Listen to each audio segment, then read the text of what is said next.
Hi, and welcome back to Hot Off the Press, the show about new releases and the authors that bring them to you. I'm your host, Jim Nettles, and tonight we're stacked up with a bunch of authors bringing you stuff to add to that to-be-read pile. So let's see who all has joined us with a bunch of familiar faces and what they're bringing in tonight. So, Andy, you're up first.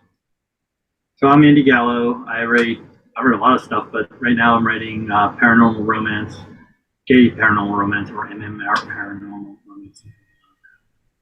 Politically correct, walking beat. I've written contemporary. I've written straight mainstream fantasy, no romance. So I think this is actually where I want to stay for. Nancy? I'm Nancy Northcott. I write historical fantasy for Falstaff Books, and I also independently publish several subgenres of romance and science fiction adventure that I co-write with Jeannie Adams. And one of the subgenres of romance that I write is paranormal, and I'm here to talk about that tonight. And Jean Marie. Hi, I'm Jean Marie Ward. I write fiction, nonfiction, and everything in between. However, tonight I'll be talking about my fantasy work, most particularly Siren Bridge, my comic fantasy western coming from Falstaff Books.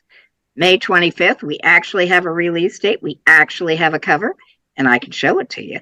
And to give you a little hint of something else that's coming, I have a story in Dragonesque that will be from Zombies Need Brains, which will be appearing sometime this summer, and I do have a cover for that. So let's dive in a little bit here and talk about kind of the worlds everybody's going to be stepping into. So Andy, with your love and romance, what are we going to be stepping into here? What's kind of the general setup? It's an alternative world. It will look very familiar and very different.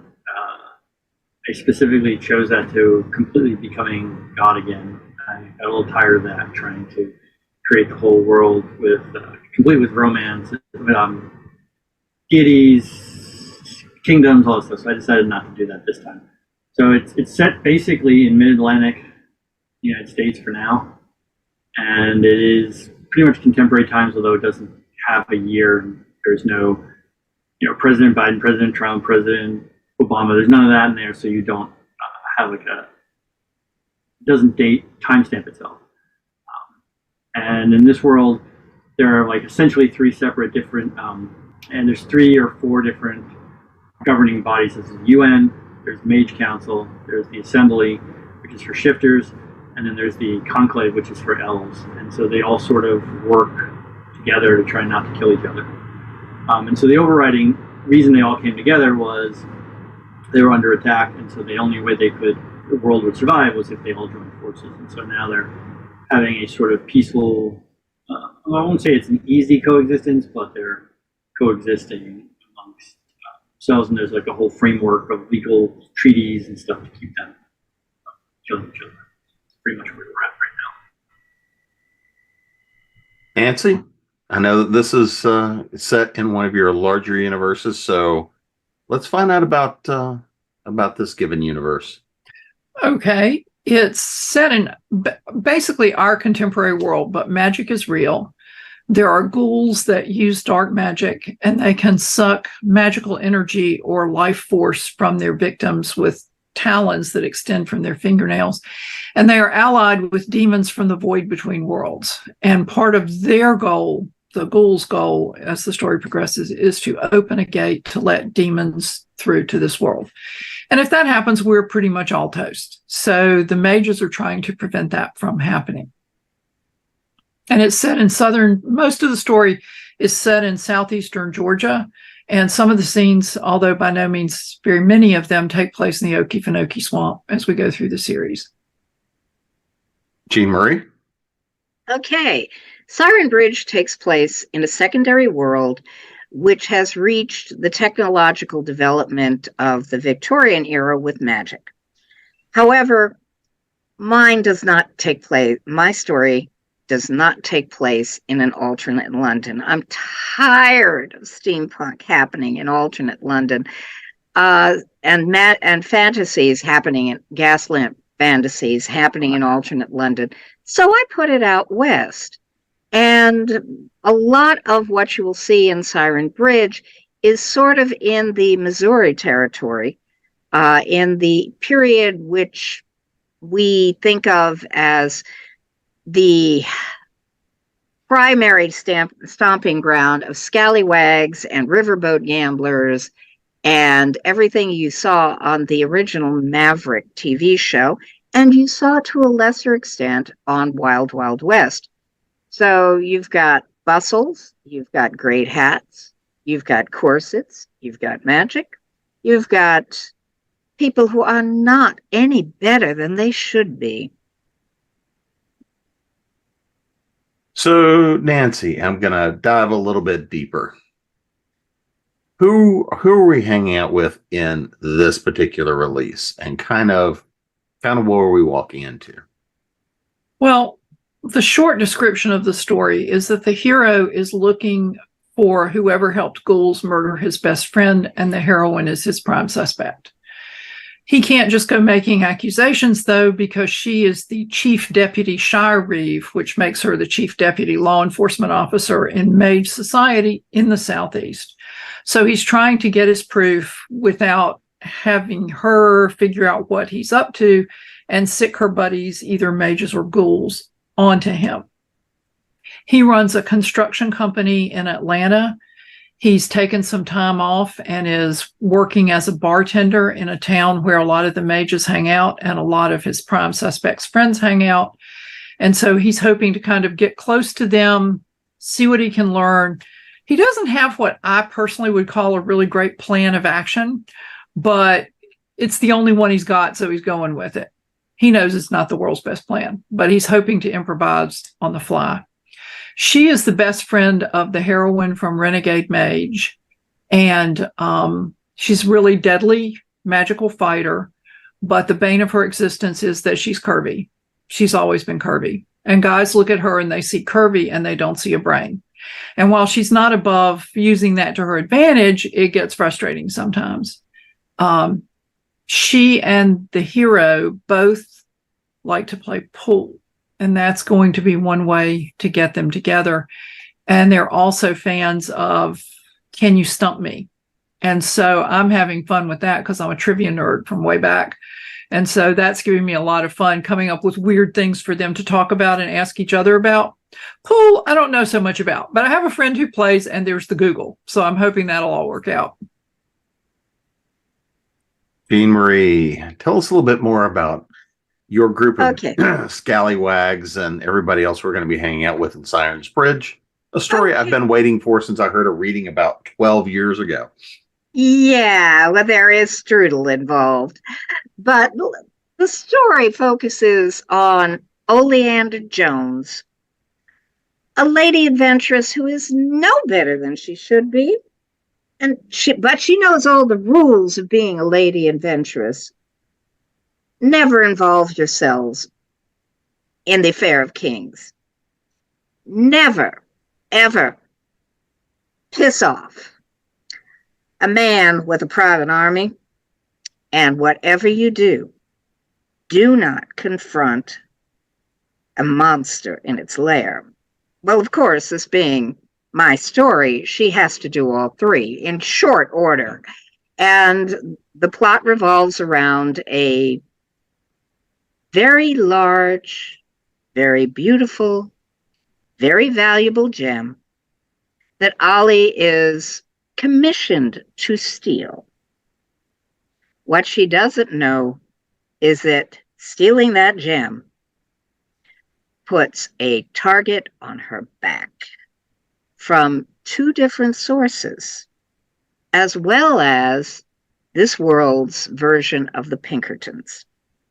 And then there's a siren and strudel. All right, Andy. I guess I should tell people what the title of the book is. That would probably help, right? That might help. So it's the second book in the series. There's a novella first, but it's called It Spells Trouble. And the two main characters, one's a griffin and the other is a mage. And essentially what happens is there's a bunch of kidnappings going on, children. And the chancellor of the Mage Council sends his, for lack of a better term, bastard son to go investigate. And he does it on purpose because the Griffin Alpha is a prick. Can I say that? Sure. Okay, I wasn't sure if that was, if that hit the wheel. And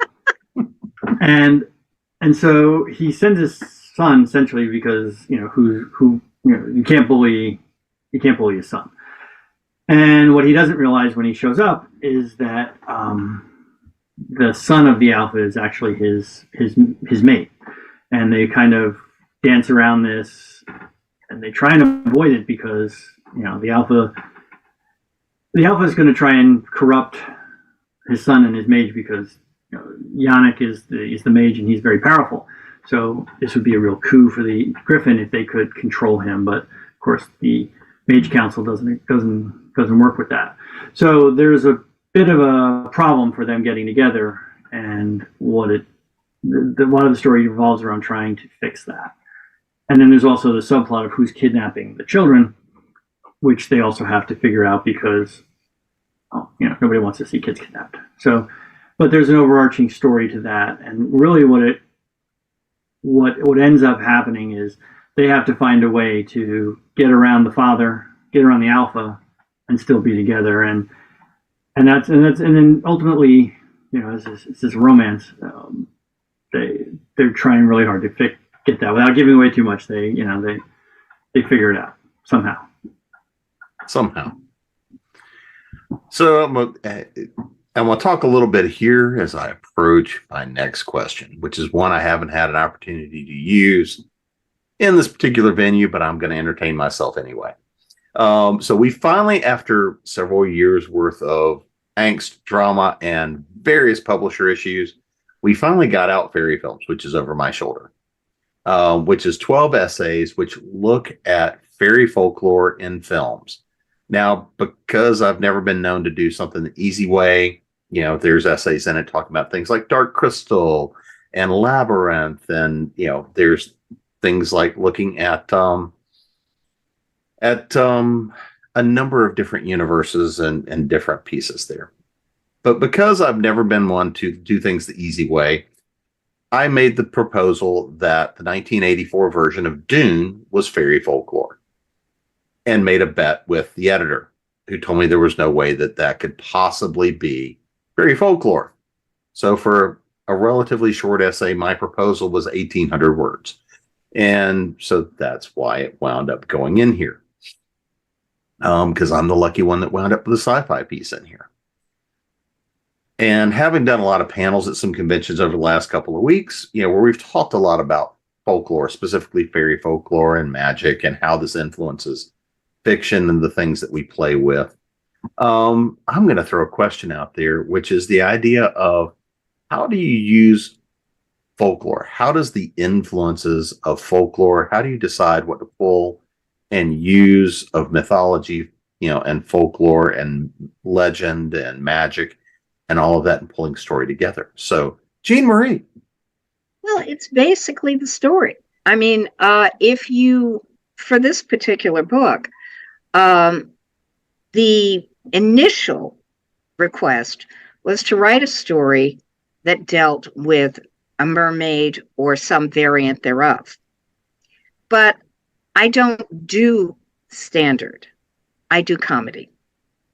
And so when basically I thought immediately there has to be something that you can do with the siren, not specifically a mermaid, but sirens in popular conception are frequently seen as a variant of the mermaid myth.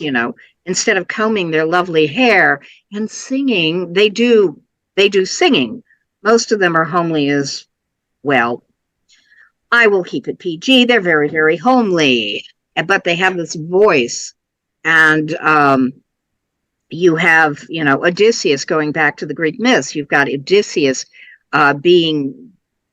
lashing himself to a pole so that he could hear this without jumping into an ocean and drowning. And so, being that that's the standard siren, my job was to make it as ridiculous as possible in this story. In the sequel, the whole thing is based on the fairy tale The Robber Bridegroom, but of course, it never quite works out as planned. Again, I write comedy, rinse, repeat. So, Andy, how about you? How do you approach leveraging, pulling in folklore, myth, legend, and telling your stories? I don't. I've kind of never been like, my first books were fantasy, and I created the world by myself, from my head. So there was no pulling somebody else's stories into it. So for this, I didn't really spend a lot of time looking at what other people or what folklore said they had to do. I made my own rules. And so if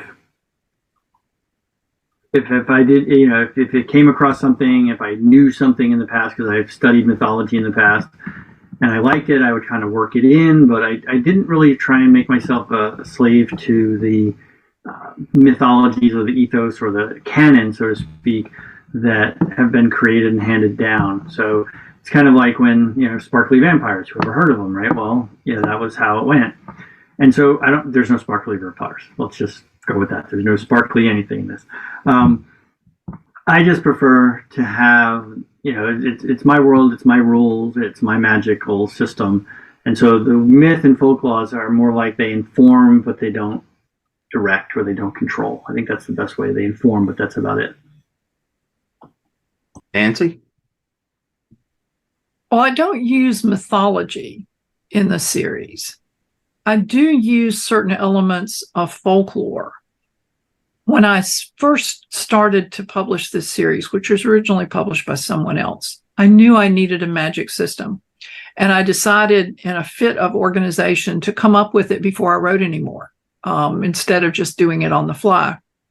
So I read a lot of Wicca, a lot of candle magic, crystal magic, herbal magic, and herbal medicine and home remedies using plants. And then I combined some of those with crystals.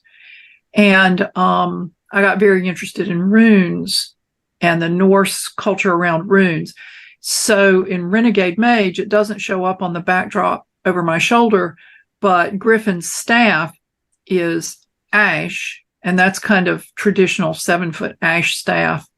It's shot in silver, and it's incised with runes that are inlaid with copper. And there's a fair bit of folklore, folk wisdom around copper as a healing metal, but I just really honestly picked it because I think it's pretty, at least until it starts to turn green, and then that's a whole other thing. But I do use history and change certain events in history so that they actually involve magical forces that most of us don't know about. Like the arrival of the Black Death was occasioned by the opening of a demon portal in the Gobi Desert in, I think it was 1345. That's what brought the Black Death to Earth. Demons brought it. And so a lot of that is not laid out in the books because it doesn't need to be. When I reach the point where it will be, then it will pop up.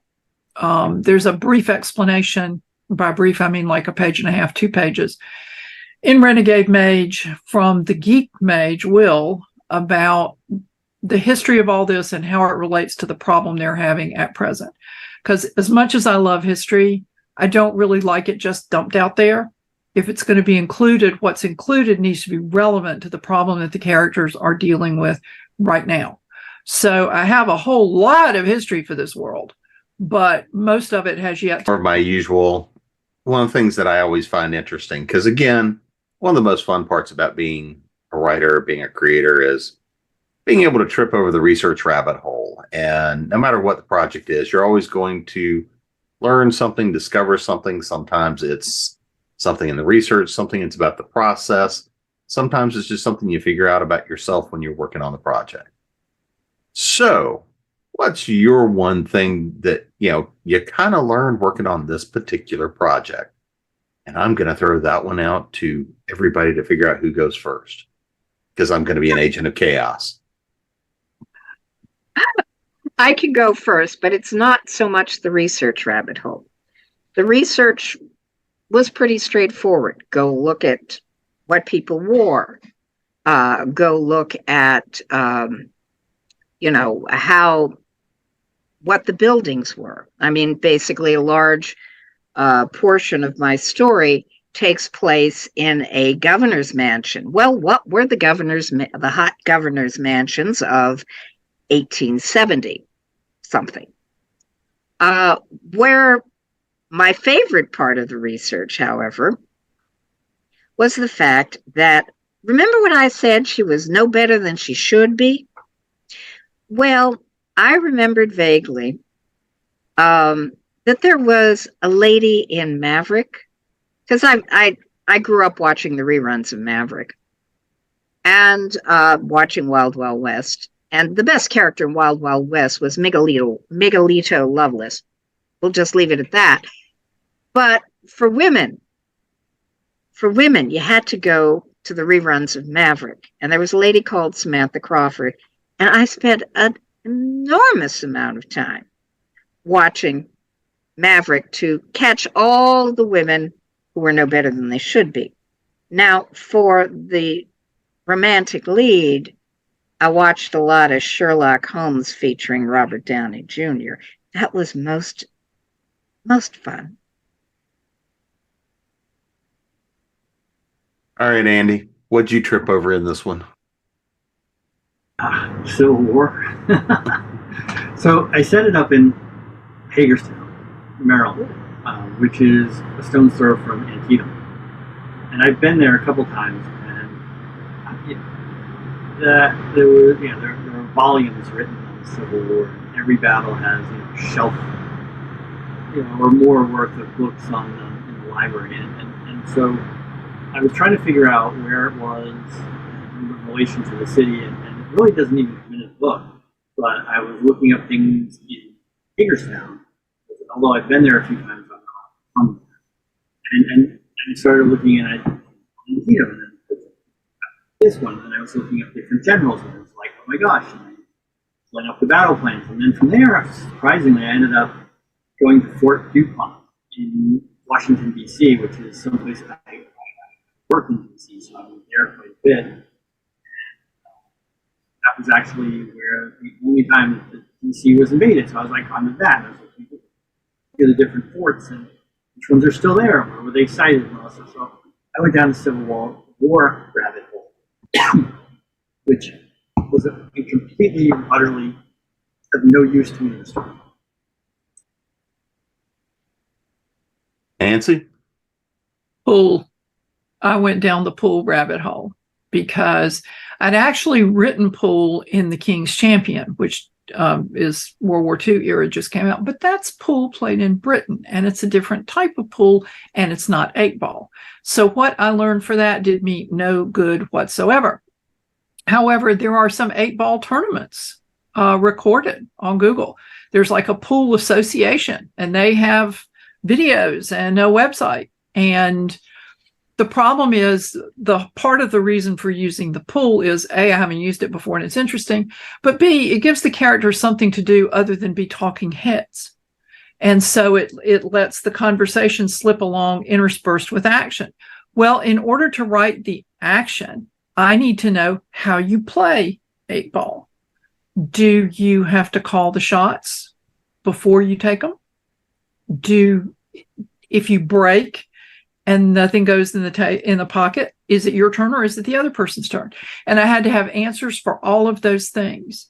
And I enjoyed it more than I thought I would. It's sort of making me think, okay, who around here has a pool table? And I could drag my husband out there and make him play, just because now I've got this book coming out, novella, but still. And I want to put into practice all this stuff I've been learning. Not that I was ever any good at all at pool, but, I know the basics, and I can usually manage not to dig up the felt on the table. And so it'd be fun, but it was pool. Well, it sounds like we've got plenty to stack up everybody's to-be-read piles with a little bit of mirth and magic and a dash of romance and adventure as well. But before we get out of here, let's make sure they will know where to find you guys and that latest release. So, Andy, you're up first. So andygallo.com is my site. Obviously, Andy Gallo on Amazon. That's where you can find it. It comes out May 23rd, and it's only on Amazon right now, but it's in Kindle Unlimited, so you can get it there. Or you can find me on my Facebook group, which is gloriousreaders.com. Start with Gallo and then add glorious at the end. Nancy? You can find me at nancynorthcott.com. Probably more active than is good for me on Twitter, where I'm at Nancy Northcott, and that's my main social media site. I do have a street team on Facebook, which is just facebook.com/group/Nancy Northcott Street Team. Magic and Murder will be out the first week in June, and you can find it at all online vendors. And I guess since I didn't say this, and this is my last chance, it's a hidden agenda, enemies to lovers romance. And Jean Marie? Hey, well, you can find me at jeanmarieward.com. You can find me on Facebook at Jean Marie Ward Writer. And you can find me on Twitter and Instagram at Jean_Marie_Ward. The book that I've been talking about most is Siren Bridge, and if you'll let me, I'll show you the cover. All right. The big reveal? And when I said the siren was homely, I meant the siren was homely. But there is another book that I will be having, and Siren Bridge will be available from Amazon and presumably most online vendors if you ask for it by name and my name, because I checked Amazon. There's nothing else with that title out there. But I have another story coming out set in a alternate version of 1421 China in the Zombies Need Brains anthology, Dragonesque, which is all about dragon stories from the dragon's point of view. And that can be found here. That's a dragon. We're still seeing Siren Bridge. Oh, no. How can that be? I'm seeing the right thing. Well, let me just change this. Okay.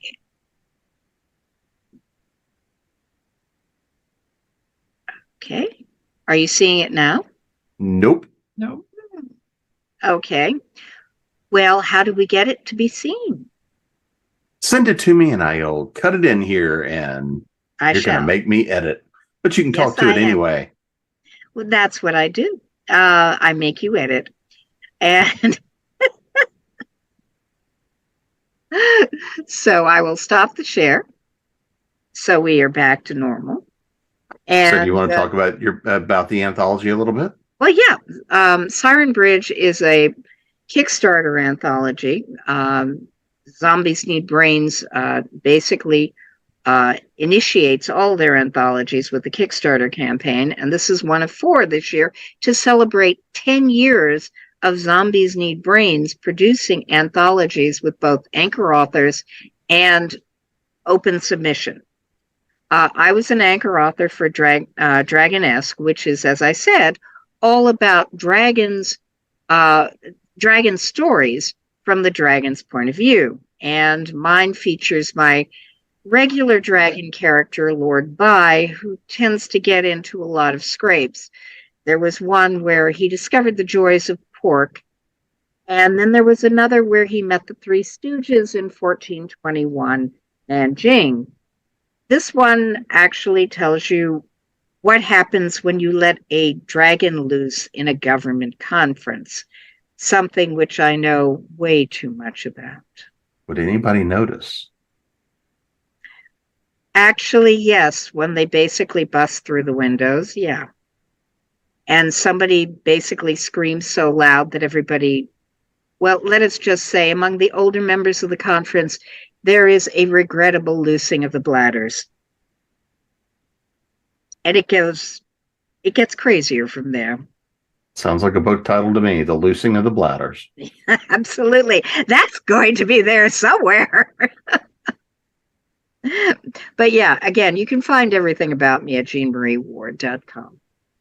And I've had the pleasure of being your host, Jim Nettles. You can find me at jamespnettles.com, authoressentialsworkshops.com, speculativefictionacademy.com, gradingpros.com, and here at ConTinual. And go stack up those to be read piles.